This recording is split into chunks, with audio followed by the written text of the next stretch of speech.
Aujourd'hui, dimanche 3 décembre 2023. Shalom à toutes, shalom à tous. C'est le dernier mois de l'année et c'est un mois qui est plein de grâce, de bonheur. Nous prions pour que la paix soit votre partage. Nous lisons ce matin dans Éphésiens, le chapitre 5, du verset 11 au verset 16. Ne vous compromettez pas en participant aux entreprises infructueuses que favorisent les ténèbres. Prenez plutôt parti contre elles. Dénoncez leur caractère futile et mauvais. Verset 12. Vous voyez bien ce que je veux dire, car tout ce qui se trame dans le secret est si honteux qu'on n'ose même pas en parler. Verset 13. Mais quand on met ces choses à nu, leur véritable nature paraît à la lumière. Et ce qui se laisse éclairer par la lumière est capable de devenir à son tour lumineux. N'était-ce pas votre cas? Verset 14. Comme il est dit dans un cantique, « Ô toi dormeur, réveille-toi d'entre les morts. Relève-toi, sur toi luira le vrai soleil. Le Christ t'éclairera. » Verset 15. Veillez donc avec un soin tout particulier à votre manière de vivre. Agissez avec la conscience de votre responsabilité. Ne vivez pas au jour le jour sans penser à plus loin, comme ceux qui ne connaissent pas le vrai sens de la vie. Verset 16. Comportez-vous en gens avisés qui se rendent compte en quel temps critique nous vivons et savent tirer le meilleur parti de la période présente. Devenez maître de votre temps. Profitez de toutes les occasions favorables malgré les difficultés de l'heure. Oui, précisément parce que nous vivons en un temps où domine le mal. Dans Louis Gon, il est dit « Rachetez le temps car les jours sont mauvais ». Ce matin, le Seigneur nous a conduits à parler du sujet suivant. Le royaume assiégé. Le royaume assiégé. Accablé, assailli, attaqué. Un servant de Dieu a eu une révélation nocturne. Dans ce songe, elle a vu quelque chose d'extraordinaire qui se passait dans son église. Il y avait dans l'assemblée plusieurs personnes habillées de blanc. Donc ils étaient de blanc vêtus et l'assemblée était une petite assemblée. Mais les gens étaient tellement nombreux ce jour-là qu'il en avait jusque sur la route. Et quand elle a levé les yeux, elle a vu une femme en robe de mariée qui passait son chemin. Et elle s'est écriée « Waouh ». Quand elle m'a dit ce songe, je lui ai dit « Tu sais, aujourd'hui, le royaume de Dieu est assiégé. » Ou si vous voulez, l'église est assiégée. L'église est assaillie. Dans ce songe, elle s'était interrogée, elle les avait interrogés pour leur demander s'ils étaient d'une certaine église ou d'une certaine secte qui allie la tradition africaine à, j'allais dire, la tradition chrétienne. Et ils lui ont dit non, nous sommes de l'église pentecôtiste, dont des gens qui se réclamaient d'une certaine église. Mais alors, ils étaient tous de blanc vêtus d'une certaine façon. Elle les avait décrits d'une certaine manière. Mais ce n'est pas ce qui importe. Ce matin, je voulais dire que lorsque le Seigneur nous montre de telles choses, il nous dit simplement que l'église est envahie.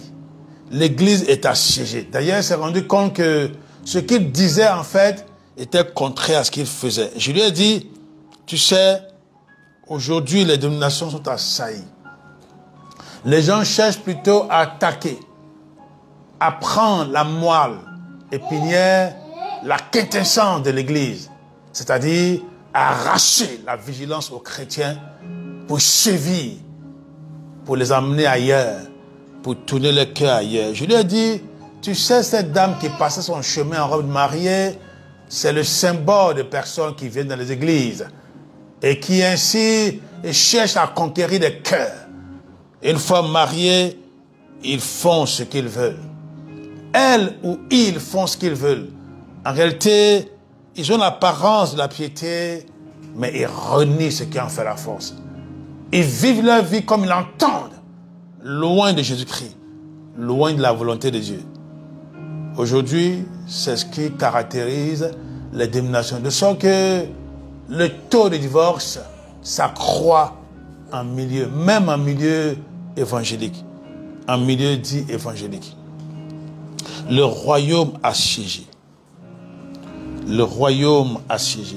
Dans 2 Rois chapitre 6, versets 28 à 29, la ville de Samarie était assiégée. Les Syriens sont venus assiéger la ville de Samarie. 2 Rois chapitre 6, versets 28 à 29.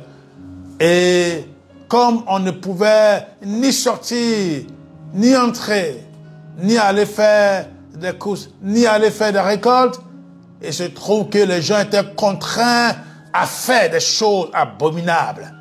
Oui, lorsque les gens sont assiégés, lorsque vous êtes assiégés, lorsque votre vie chrétienne est assiégée, les puissances ténébreuses vous conduisent à faire des choses abominables.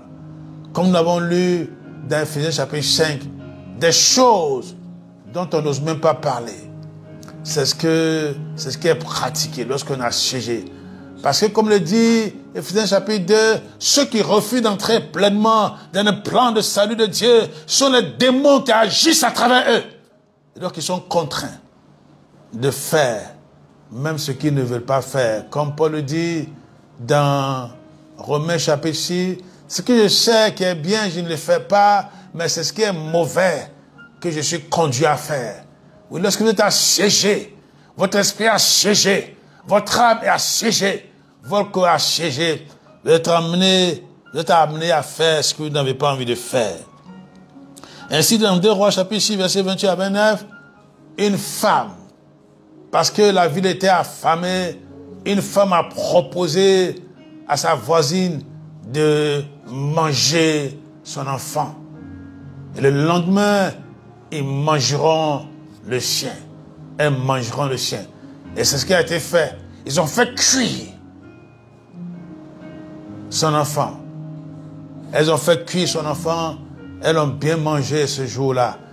Et le lendemain, lorsque elle a demandé à sa voisine d'amener le chien pour qu'elle puisse le faire cuire, la voisine a caché son enfant. Et cela est devenu tellement grave que cette femme est allée, elle a crié au roi de venir à son aide. Oui, c'est malheureusement ce qu'il fait, ce qui se passe lorsque un royaume est assiégé. Dans Ésaïe 36 aussi, Juda était assiégé. D'ailleurs, c'était le passage dont on lu hier dans le lecteur de la Bible, de la ligue pour la lecture de la Bible. Jérusalem était assiégée et le Rabshakeh, qui est le général envoyé par le roi assyrien Sennacherib, le Rabshakeh, ce général-là, essayait de décourager les Judéens. Il voulait les amener à se rendre au roi d'Assyrie. Il leur parlait de diverses manières. Il leur disait, vous pensez que les rois des autres nations nous avons soumises et leur Dieu ne pouvait pas faire autant que vous. Mais si leur Dieu n'a pas pu les sauver, ce n'est pas l'Éternel à qui vous vous confiez, qui va vous sauver. D'ailleurs, c'est Dieu-là qui nous a amenés, qui nous a dit de venir nous attaquer. Oui, lorsque l'ennemi vous attaque, il s'appuie très souvent sur les versets. On dit oui, mais dans tous les cas, il a dit que dans les derniers temps, les gens seront irreligieux. Il a dit que dans les derniers temps, l'Église sera ainsi. Il a dit que dans les derniers temps, les gens vont bafouer l'autorité de Dieu. Et donc, on convainc ainsi l'Église, on convainc ainsi le royaume de Dieu que ce qui se passe, c'est normal, parce que c'est le dernier temps. Oui, le dernier temps, comme il est dit dans Apocalypse, oui, dans Apocalypse chapitre 3, du verset 14 au verset 22, Apocalypse chapitre 3, verset 14 à 22, il est question de l'église de Laodicée. Laodicée était un peuple. Il est dit que Laodicée veut dire en grec peuple juste. Mais ce peuple juste, l'ange, l'écrit, celui qui a écrit, le Dieu vivant, Christ Jésus, a dit à cette église, tu n'es ni chaud ni froid. Et parce que tu n'es ni chaud ni froid, je te vomirai de ma bouche. Ça veut dire que tu es tiède. Oui, c'était ça, l'état de cette église de Laodicée. Vous pouvez lire ça dans Apocalypse chapitre 3, du verset 14 au verset 22. Lorsque l'église, lorsque le royaume de Dieu est assiégé, elle n'est ni froide, ni chaud. L'église n'est ni froide, ni chaude. Et c'était ça le sort de Laodicée. Mais pourquoi de telles choses arrivent? Pourquoi le royaume est assiégé? Pourquoi le royaume est assiégé? Lorsque nous lisons Ésaïe 36, mais les chapitres qui précèdent, il est question de l'interpellation de Dieu par rapport à son peuple. Dieu lui a dit, ce que vous êtes en train de faire va vous attirer des malheurs. Vous serez amenés en captivité. Vous serez emmenés en captivité. Vous allez souffrir. Repentez-vous. Oui, changez de vie. Changez de comportement. Mais il faisait la sourde oreille jusqu'à ce que ces choses déferlent sur le royaume de Samarie dans 2 Rois chapitre 6, 28 à 29. Heureusement que pour le royaume de Juda, dans le chapitre 37 d'Ésaïe, nous voyons que parce que le roi Ézéchiel a supplié Dieu et parce que Ésaïe a supplié Dieu, il y a eu la repentance. Les premiers responsables du royaume ont déchiré les vêtements en signe de repentance. Le roi lui-même l'a fait. Et grâce à cette repentance, Dieu a sauvé le royaume de Juda. Et nous lisons dans le chapitre 37 d'Ésaïe. D'ailleurs, c'est la méditation aujourd'hui et demain proposée par le lecteur de la Bible.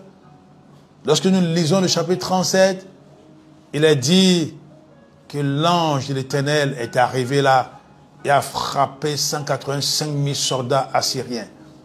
Oui, les plus sceptiques, ceux qui mettent toujours la parole de Dieu en doute, diront non, c'est de la spéculation.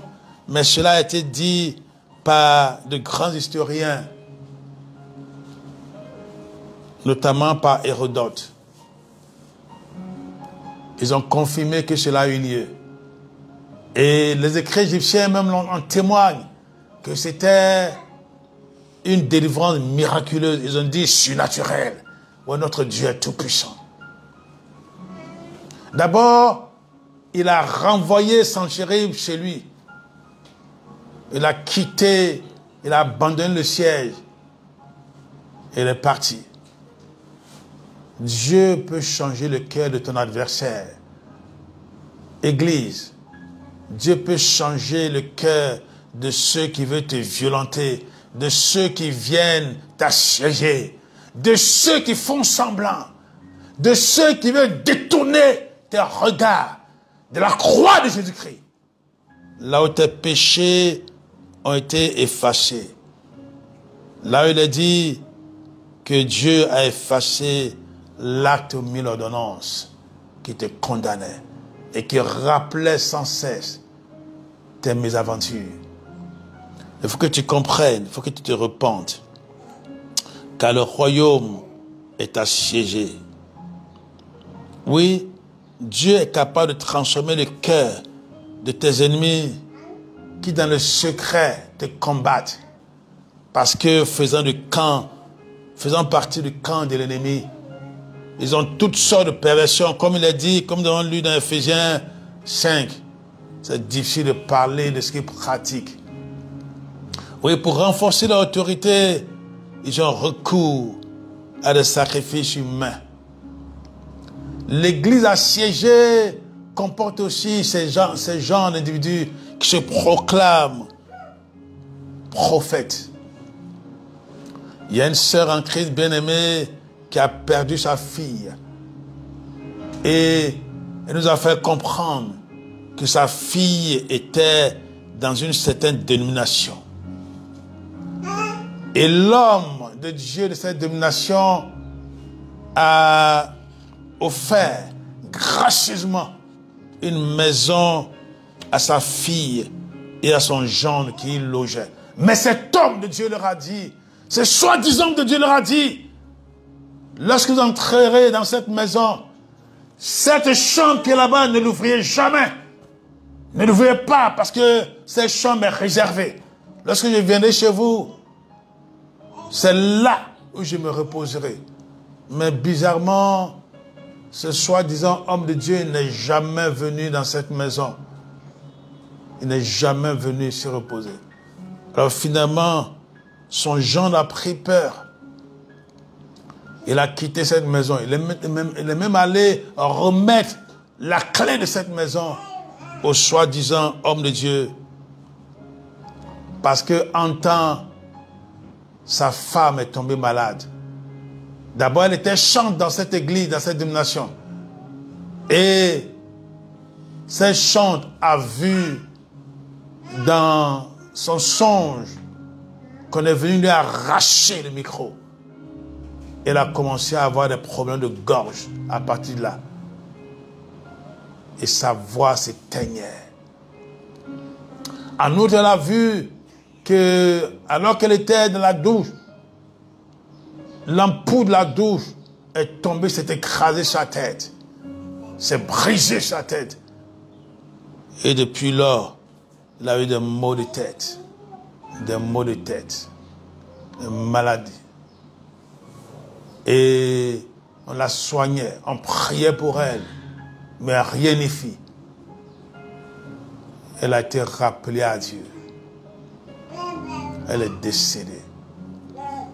Voilà comment des gens en vêtements de brebis, alors qu'ils sont des loups ravisseurs, sévissent dans la domination. Le royaume de Dieu est assiégé par des agents de Satan. Et chaque année, semble-t-il, cet homme, ce soi-disant homme de Dieu, sacrifie ainsi des personnes. Il y en a qui sont répandus dans les dominations et qui font toutes sortes de pratiques, des sacrifices humains. Peut-être pas dans la sorcellerie, mais vis-à-vis, il y a des gens dont la tête a été tranchée dans des églises. Oui, parce que il y a des gens, il y a des commanditaires, des gens qui réclament d'adorer le diable avec, d'adorer les autels consacrés au diable avec, en vue d'avoir du succès. Et des personnes qui disparaissent. Oui, ce sont des choses qu'ils font en secret. La Bible dit de ne point y prendre part, mais de dénoncer cela. Où en es-tu avec ta vie chrétienne? Oui, tu es du royaume des cieux, tu es du royaume de Dieu, tu appartiens au corps de Christ. Si tu te sens assiégé, parce que tu n'arrives pas à te défaire tes habitudes, tu te sens traîné par le bout du nez, il faut que tu cries à Dieu et que tu demandes au Seigneur de te libérer, de te délivrer, de te guérir, de libérer ta vie. Christ a dit que le royaume de Dieu, depuis Jean-Baptiste, était assiégé, était violenté.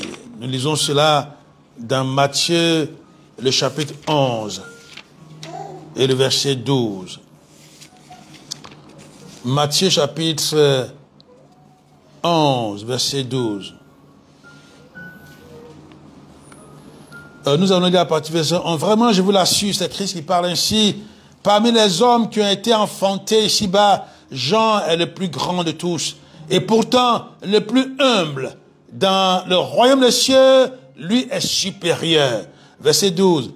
Depuis l'époque où Jean-Baptiste a paru jusqu'à cette heure-ci, au moment où Christ parlait, le royaume des cieux a été violemment combattu. Des hommes violents ont essayé de s'en emparer de force et l'ont saccagé. Oui, des hommes violents ont essayé de s'en emparer et l'ont saccagé. Alors le commentaire dit ceci: ceux qui emploient la violence le ravissent, l'arrachent, s'en emparent, le tirent à eux, l'emportent, font beaucoup d'efforts pour y entrer. C'est en hâte qu'on le saisit. Les hommes violents vous le volent. Oui, ça c'est la façon positive d'assiéger le royaume. Et c'est ce que Paul tente de dire dans 1 Corinthiens chapitre 9, le verset 27. 1 Corinthiens chapitre 9, verset 27. Paul dit: j'entraîne mon corps. 1 Corinthiens chapitre 9, verset 27. J'entraîne mon corps par l'endurcissement et la discipline afin de le réduire à ma merci. Je le maîtrise et le maintiens en service, de peur qu'après avoir appelé les autres au combat et leur avoir proclamé la bonne nouvelle, je ne me trouve moi-même disqualifié. Oui, on est disqualifié lorsqu'on fait partie du royaume des cieux et qu'on n'arrive pas à se maîtriser, où on s'adonne à toutes sortes de pratiques, où on se laisse entraîner par des envies qui ne sont que influencées par le diable, par le monde et par la chair. Oui, les violents ici, c'est ceux qui traitent durement leur corps. C'est ceux qui ne cèdent pas aux idées rebelles qu'ils accablent. J'entraîne mon corps par l'endurcissement et la discipline afin de le réduire à ma merci. Je le maîtrise et le maintiens en service, de peur qu'après avoir appelé les autres au combat et leur avoir proclamé la bonne nouvelle, je me trouve moi-même disqualifié. On se rend compte, en parcourant l'histoire de l'Église, comme ce fut le cas de Laodicée, qu'à mesure qu'on avance dans le temps, on se dit qu'on est champion, on est héros de Dieu. Et on ne fait plus attention, on ne veille plus. Il y a des choses même qu'on fait, qu'on tolère. Parce qu'on est devenu bishop. On est devenu évêque. On est devenu grand type dans l'église. Oui. Et là, on est devenu roitelet. On gouverne les gens. On fait donc ce qu'on veut. On ne traite plus durement son corps. On cède à des passions. Parce qu'on se dit, non, tout est pur pour ceux qui sont purs. Rien n'est pur pour ceux qui ne sont pas purs. Oui, c'est ce que le Rabshakeh dans Ésaïe 36 tentait de dire aux Judéens. Vous pensez que c'est sans l'accord de Dieu que je suis venu vous attaquer? Oui, on vous le dira. On dit, oh, de toute façon, Dieu a dit que dans les derniers temps, il y aura des choses comme ça. Donc, écoute, pourquoi tu es en train de traiter ton corps durement? Non, fais cela. Fais cela. Nous allons lire ensemble Matthieu, chapitre 13. Matthieu, chapitre 13, versets 24 à 30.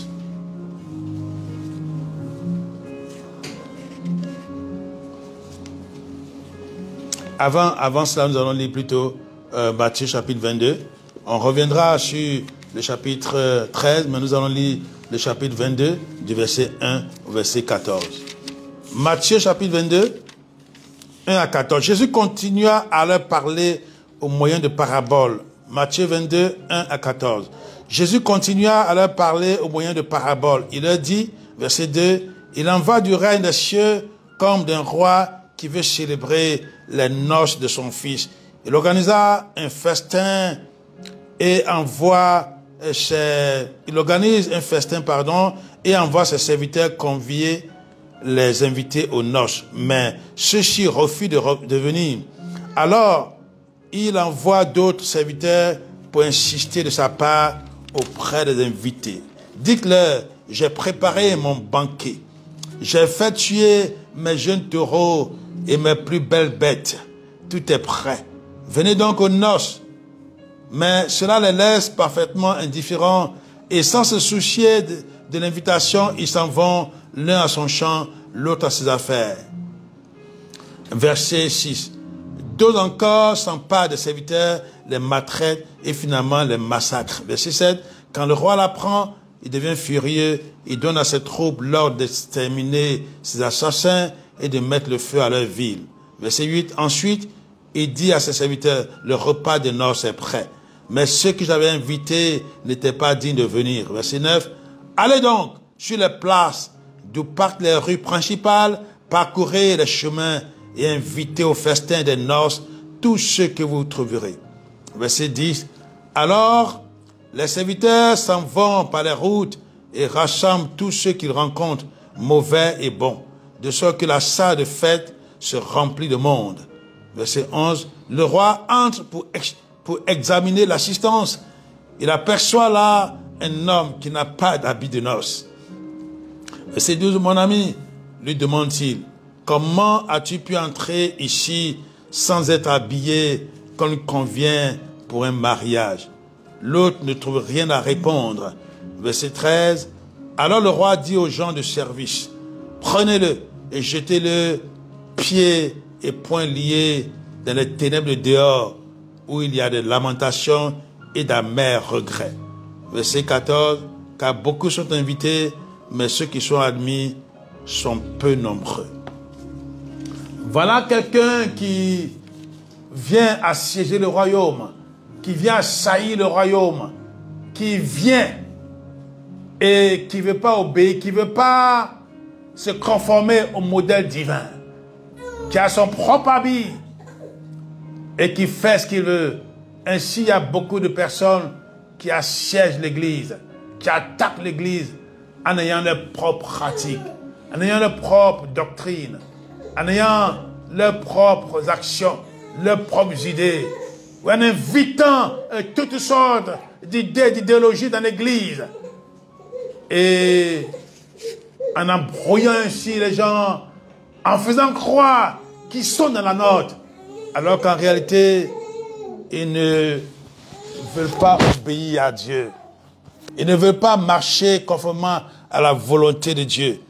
Il y en a beaucoup qui ont assiégé ainsi l'église et qui sont choqués lorsqu'on présente la parole de Dieu. Ils vont dire, non, il y a eu du temps, et ce n'est pas ça, la parole a été édulcorée, il y a toutes sortes d'évangiles qui vous ont été cachés, et ainsi raisonnent. Mais, chers frères, chères sœurs, si tu as une communion véritable avec le roi des rois, si tu es conduit par le Saint-Esprit, tu comprendras que la lettre tue, mais que l'Esprit vivifie. Et si tu as seulement une petite intimité avec Jésus, tu comprendras que la parole de Dieu est vraie, que la Bible est vraie, et que toute écriture est inspirée de Dieu.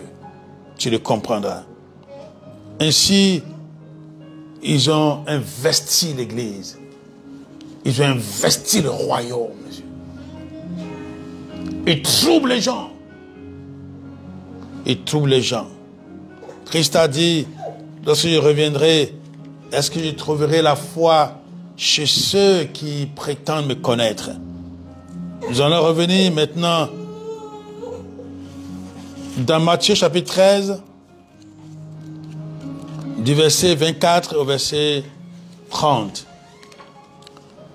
Matthieu chapitre 13, 24 à 30. Il leur raconta une autre parabole. Jésus leur raconta une autre parabole. Il en va du règne des cieux, j'allais dire du royaume des cieux, c'est aussi le règne. Il en va du règne des cieux comme d'un homme qui avait semé du bon grain dans son champ. Verset 25. Pendant que tout le monde dormait, son ennemi vint semer de la mauvaise herbe. Verset 26. Quand le blé eut poussé et produit des épis, on vit aussi paraître la mauvaise herbe. Verset 27. Les serviteurs vinrent trouver le propriétaire du champ pour lui demander, « Maître, n'est-ce pas du bon grain que tu as semé dans ton champ? Comment se fait-il donc qu'il y pousse de la mauvaise herbe ?» Verset 28, il leur répondit, « C'est un coup de quelqu'un qui m'en veut. » Alors les serviteurs demandèrent, « Veux-tu donc que nous allions arracher cette mauvaise herbe ?» Verset 29, « Non, répondit le maître, en arrachant la mauvaise herbe, vous risqueriez de déraciner en même temps le blé. » Verset 30, « Laissez pousser les deux ensemble jusqu'à la moisson. À ce moment-là, je dirai au moissonneur, enlevez d'abord la mauvaise herbe et liez-la en botte pour la brûler. Ensuite, vous couperez le blé et vous le rentrerez dans ma grange. » C'est cela. L'église est assiégée et les gens croissent. Apparemment, ils sont à l'aise. Ce sont des chrétiens. On leur donnerait, comme on le dit, le bon Dieu sans confession. Ce sont des chrétiens. Ils ne sont pas jugés. C'est le Seigneur même qui le permet. Ils ne sont pas jugés. Ils croissent comme le lit des champs. Ils ont le bonheur, ils ont la paix. Bien qu'ils soient là pour attaquer, pour faire ce qu'ils ont envie de faire, bien qu'ils soient là pour créer la misère, Dieu est celui qui les laisse croître. Ils ont l'embonpoint. Ils sont bénis. Ils sont bénis. Ils sont bénis aussi. Parce que le maître a dit, non, laissez-les croître. À la fin, on verra. Oui, mon ami, tu troubles l'église, tu es là. Les gens ne se rendent pas compte, ils ne discernent pas. Vous êtes un groupuscule, vous troublez l'église. On ne discerne pas. Même quand il y a des gens qui discernent, qui en parlent, les responsables de l'église disent, non, c'est quoi votre affaire? Dieu s'en chargera. C'est quoi? Est-ce que le royaume vous appartient? L'église vous appartient? Et ainsi, les gens se la bouclent. Et puis, bien plus tard, les œufs sont dévoilés. Mais ici, il est dit, à la fin des temps, alors, ils seront aussi pris et ils seront traités comme ils le méritent. Mais avant qu'il soit trop tard, en Christ, le Dieu véritable, nous devons nous plier et nous laisser conduire par lui. Pour terminer, nous allons lire quand même Apocalypse chapitre 3 que j'avais évoqué tout à l'heure. Nous allons lire donc Apocalypse, le chapitre 3, à partir du verset 14. Écrit au messager de l'église de Laodicée, voici ce que dit celui qui s'appelle Amen. Oui, notre Dieu s'appelle Amen, c'est-à-dire celui qui prononce le dernier mot sur toute chose, celui en qui toutes les promesses de Dieu sont accomplies. Toutes les promesses de Dieu sont oui en Christ Jésus. C'est donc aussi par Christ que nous disons à Dieu l'Amen pour sa gloire. 2 Corinthiens chapitre 1 verset 20. 2 Corinthiens, chapitre 1, verset 20. Christ est celui qui met le sceau à la fin. Il est celui qui a le dernier mot. Et celui qui a écrit à l'église de Laodicée, celui qui a rendu fidèlement témoignage à la vérité, qui est auteur et origine de la création de Dieu.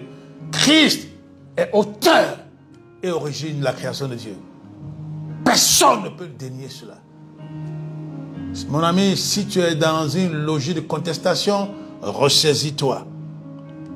Verset 15, je connais ta vie. Tu n'es ni froid ni bouillant, comme je voudrais que tu sois l'un ou l'autre.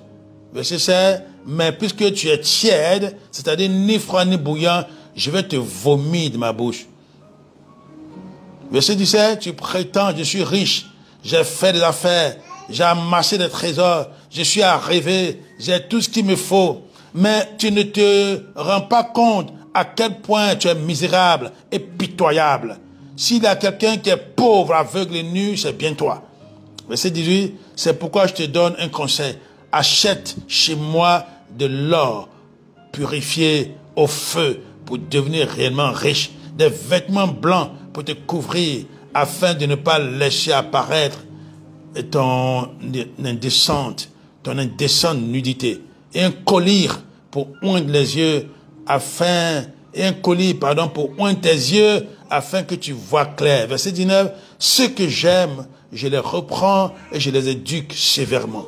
Secoue donc ton indifférence, ranime ton zèle et change. Verset 20, me voici debout devant la porte, je frappe. Si quelqu'un est sensible à mon appel, et s'il ouvre la porte, j'entrerai chez lui et nous dînerons en tête à tête. Moi près de lui et lui près de moi. Verset 21. Au vainqueur, j'accorderai de siéger à mes côtés sur mon trône. Il régnera avec moi comme moi-même après ma victoire, j'ai pris place auprès de mon Père sur son trône. Et j'ai pris le gouvernement avec lui. Verset 22. Que celui qui est capable d'écouter prête attention à ce que l'Esprit dit aux églises. Généralement, le verset 20, on l'applique à ceux qui ne connaissent pas encore Christ. Mais ici, c'est adressé à cette église qui fait ce qu'elle veut. Oui, qui fait ce qu'elle veut. Parce que il y a des gens qui ont investi le royaume et qui jouent. Oui, Dieu demande ce matin à nous tous, et particulièrement à ceux qui savent, qui sont en train d'embrouiller les gens dans les églises, dans les dénominations, à ceux qui savent, qui sont en train de distraire les gens, qui ne sont ni chauds, ni froids. Il faut que vous cessiez de tromper les gens. Vous qui êtes vrais, déposés dans les églises, en train de créer des problèmes. Oui, repentez-vous, parce que le vainqueur, il sera privilégié, il va s'asseoir sur le trône de Christ. Il faut que tu changes de vie. Il faut que tu renonces à ton statut de tiède et que tu te réconcilies avec Dieu. Que tu puisses traiter durement ton corps. 1 Corinthiens 9, 27. Afin d'être agréable à Dieu. Amen.